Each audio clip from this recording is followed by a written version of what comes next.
Ang huling silip ng Diablo, mga minamahal. Baka bukas ang bansang Pilipinas ay maging malamig na din kasi nakaalis na yung satanic. Huwag kayo umiyak guys, huwag kayo mag-alala kasi hindi ako makukulong. So ang nagkaso pala dito, ito yung Alicia. So hindi ko na lang sasabihin yung kanyang YouTube channel kasi baka sumikat siya. Saka hindi ko na din ilalagay yung picture niya dito kasi yung YouTube ko, mahaluan ng pangit. Imbis na ang makikita lang dito pogi, mahaluan ng pangit. No? So ang sinampang kaso sa akin ay violation against women. So bae pala to. Sabi kasi ng ibang nagko-comment, bakla daw yan eh. No? So gagana lamang ang kasong ito kapag merong rape threats or pagbabanta ng rape. So meron nga bang pagbabanta ng rape? Ang sagot dyan ay Isang mapagpalang araw na naman po sa ating lahat mga kapatid, mga kababayan at mga boss. Ang pag-uusapan natin sa araw na ito ay tungkol doon sa isang vlogger na ipapakulong daw ng mga BBM vlogger sapagkat di umano ginawan sila ng hindi magandang content. So ngayon, panoorin natin sa vlogger na ito sapagkat siya na mismo nanggaling sa kanya kung bakit hindi siya makukulong. Pero bago yan, syempre, bati muna tayo ng isang magandang umaga po, Luzon, Visayas at Mindanao. Kamusta na po kayo? Na syempre pa sa mga kapatid, mga kababayan natin na nasa iba't ibang panig ng mundo. Magandang umaga, magandang tanghali, magandang hapon, magandang gabi po sa inyong lahat dyan. Sana po ay nasa mabuti kayong kalagayan. Ngayon, kagaya ng sinasabi natin dito, panoorin natin yung video ng isang vlogger na makukulong na daw para mismo siya ang magsasabi sa atin kung talagang makukulong ba siya. Dahil kinasuhan ito ng libel ng mga BBM vloggers. Ngayon, panoorin natin ang video bago tayo gumawa ng reaksyon. Video, pasos! Ang huling silip ng Diablo, mga minamahal. Baka bukas ang bansang Pilipinas ay maging malamig na din kasi nakaalis na yung satanic. Hi guys! Hello mga ka-over! Maligayang pagbabalik sa aking YouTube channel! Siguro naman namimiss nyo na ulit ako kasi 3 weeks na tayo hindi naka-upload sa YouTube. So marami pala ang umiiyak dahil makukulong na daw ako. Meron daw nagkakaso. Huwag kayo umiyak guys, huwag kayo mag-alala kasi hindi ako makukulong. So ang nagkaso pala dito, ito yung Alicia. So hindi ko na lang sasabihin yung kanyang YouTube channel kasi baka sumikat siya. Saka hindi ko na din ilalagay yung picture niya dito kasi yung YouTube ko, mahaluan ng pangit. Imbis na ang makikita lang dito pogi, mahaluan ng pangit. No? So ang sinampang kaso sa akin ay violation against women. So bae pala to. Sabi kasi ng ibang nagko-comment, bakla daw yan eh. No? So gagana lamang ang kasong ito kapag merong rape threats or pagbabanta ng rape. So meron nga bang pagbabanta ng rape? Ang sagot dyan ay wala. Kasi sabi ko sa statement ko, sana rapin ang babaeng ito ng mga adik, no? Sim lang siya na sana ma-rape ka ng mga adik. Oh, doon pa lang sa words na sana, wala na kaagad pagbabanta doon. O di ba? Kasi merong sana. O di ba? Assuming lang talaga yung babaeng ito, akala niya merong magbabanta sa kanya mag-rape. Sino magbabanta sa iyo ng rape? Sa itsura mo na yan, may mangre-rape sa iyo? Assuming! Sabi nga ng mga nagko-comment, sos, kahit adik takot sa iyo mag-rape kasi ikaw yung tagapagtanggol ng mga adik eh. Dahil sinabi ko na sana rapin siya ng mga adik, doon pa lang sa words na sana, wala nang pagbabanta. Kaya ang gagawin natin, yung final niya na kaso, sabi nga ni Tatay Digong, iilo na lang nako sa lubot. Kung sa Tagalog pa, yung final niya na kaso, pag nagdumi ako, ipunas ko na lang sa puwet. Alam ni Alicia na hindi obra ang kaso niya. Pero ginagawa niya lang yon para mapansin ko siya. Kasi crush ako ng babae na yan. Matagal na ako na kino-content niya, sinasabi niya sa kanyang content na hindi pa daw ako tuli. Kasi gusto niya makita. May pagnanasa kasi ang babae na yan. May pagnanasa sa akin. Alam nyo naman na ako lang yung pinakapugi na vlogger. Kaya hindi na ako magtataka na palaging nagpapansin sa akin si Alicia kasi crush niya ako.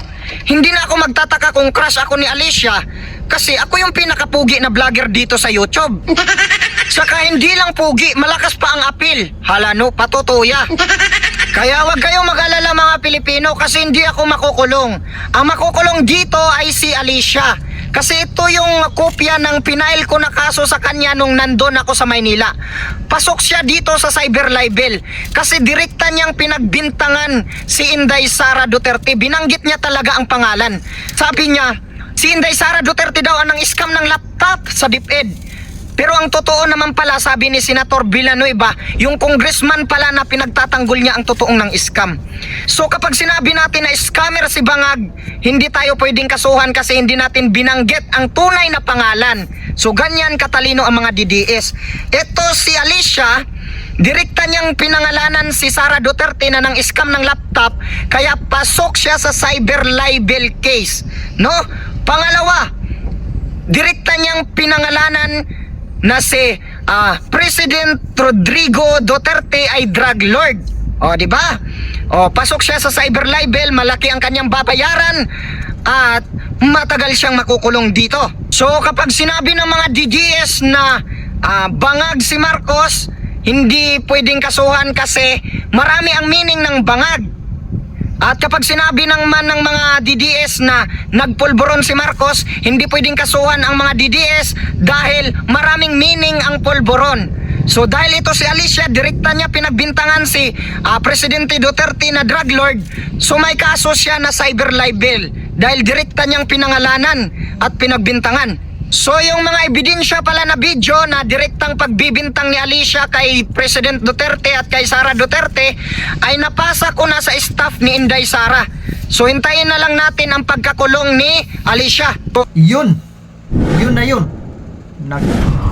Galing na mismo sa bibig niya para sa kalaman ng lahat. Ito pala si Super DM na siya yung pinakapogi sa lahat ng mga vloggers. Sabi niya yun, ha?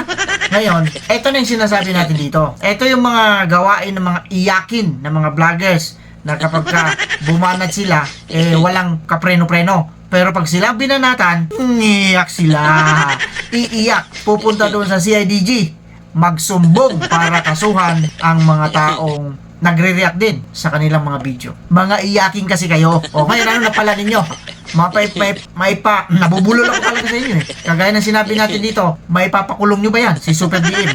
Mismo, nanggaling sa kanyang bunganga na hindi nyo pwedeng ipakulong. Bagkos, kayo pa ang babalik pa rin ngayon. Kakasuhan pa kayo sapagkat kagaya ng napanood natin dito, direktamente ang pagsasabi ninyo kay Pangulong Duterte na isang drug lord. Paano ngayon yan? Naipasa niya na raw sa staff ni BP Sara yung video mo na inaakusahan mo si Pangulong Rodrigo Duterte na isang drug lord.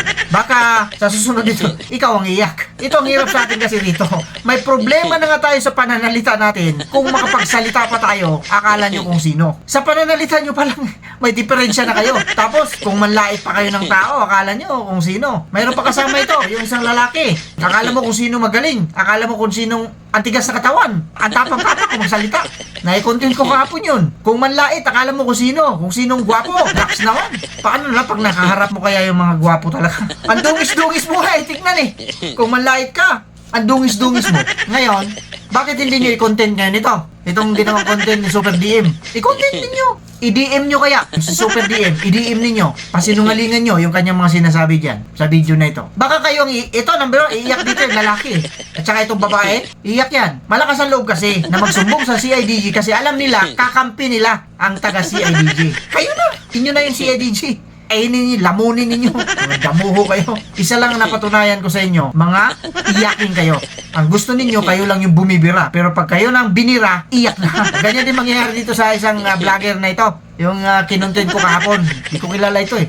Dumaan lang sa wall ko. Akala mo kung sinong tapang-tapang, kung magsalita, kung magmura. Palibasa kasi yung amo nila, malakas magmura. Yung kasama din nilang vlogger, nakalbo, malakas magmura. Magkapatid yata ito, tignan yung mukha. Sa mukha pa lang, panalo na kami. Kung makapanglait ka, nilait niya kasi yung vlogger na bumira kay PBBM. Nilait niya, mongoloid daw. Tingnan mo may tsura mo. Kung yun, taong yun ay mongoloid, ano ka? Salasalamin din. Makamongoloid naman ito. Paano kung sabihan kita na mas mongoloid ka pa kaysa doon? Tapos pag mapikon ka, takbo ka doon sa inyong CIDJ. Ano yun, kusina nyo lang. Pag-uuntugin ko kayo eh. Yan ang sinasabi natin dito. Huwag kasi kayong maggaling-galingan. O ngayon, ano na pala ninyo? Pag kayo kinasuhan ni BP Sara, iiyak kayo. Malamang iiyak kayo. Pag tinotoo kayo. Kagaya ng sinabi ni Super DM, na ipasa na niya yung mga video ninyo doon sa staff ni Vice President Sara Duterte. With that, kagaya na sinasabi natin dito, maraming salamat po sa suporta ninyo at sana patuloy ninyo suportahan itong munting channel natin. Diba? Nag-aliwalas yung ano natin yan. Kagaya na sinasabi natin dito, mag-iingat tayong lahat. Pwera lang sa mga tao